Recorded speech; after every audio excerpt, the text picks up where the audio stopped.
We're told that 10 ministers could quit over the government's hardline approach to Rwanda. Well, why doesn't we just sack them? That's right. Well, let's get the latest. Get it over and done with. Let's get the latest from our political editor, Christopher Hope, this morning. What is the latest, Chris?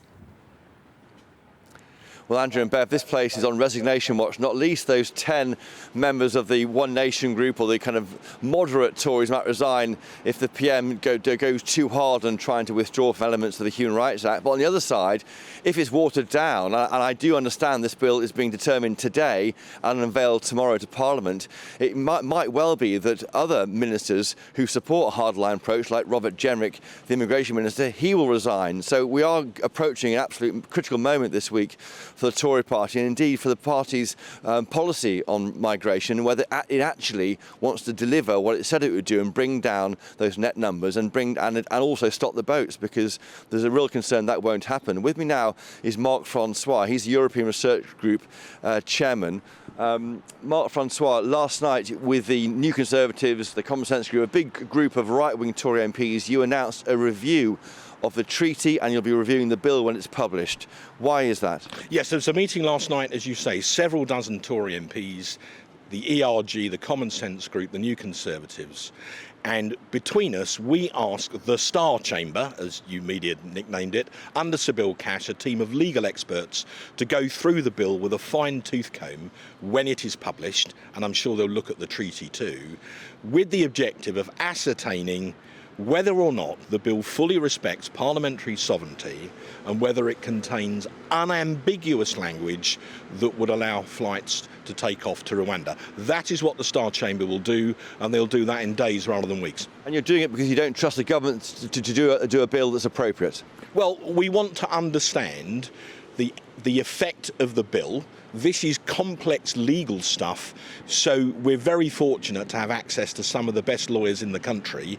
They will go through it and they will explain to us in layman's English exactly what the bill legally does and does not do. And the reason it's so important is unless the bill has what's called a notwithstanding clause, in other words, one that says, in these particular circumstances, in the boats in the channel scenario, the ECHR won't apply, then unfortunately the bill is likely to be ineffective. Do you think this matters to ordinary people? Absolutely. I was out canvassing in my patch on Saturday morning, got pretty nippy for 2 hours. This was the number one issue on the doorstep. Beyond any other. I spoke to one guy and he summed it up very well. He said, look, I don't understand all the technical legalities of this. That's what I elect people like you for. But do whatever you've got to do to get these flights off to Rwanda so we can stop these boats coming over here. That summed up what my constituents were telling me again and again for 2 hours. Do you think the PM, Mr. Sunak, gets that anger about this issue? Well, he said unambiguously we must stop the boats. But we haven't yet. So, if you're going to will the ends, you have to will the means. So we need watertight legislation. We had the Nationalities and Borders Act, that didn't do it. We had the Illegal Immigration Act, that didn't do it. This is kind of, from the public's point of view, 3 strikes and you're out. And just finally, Marc Francois, you're a veteran, aren't you, of the Brexit wars. How big a crisis is this week for the Tory party if it goes wrong? I do sense it's bubbling up into quite a week. I think there's a lot of pent-up frustration on the backbenches about this. The party has promised our constituents they're going to stop the boats. We need legislation that will do that. And we also need time to scrutinise it before we vote on it. There's a strong convention in the Commons that you get a week between a bill being published and having to vote on it. The government would be very unwise to try and bounce Parliament on what is undoubtedly going to be controversial legislation. There you have it, Andrew and Bev. A warning from Marc Francois, the chairman of the European Research Group of Tory MPs. Don't bounce us into agreeing a bill that won't work.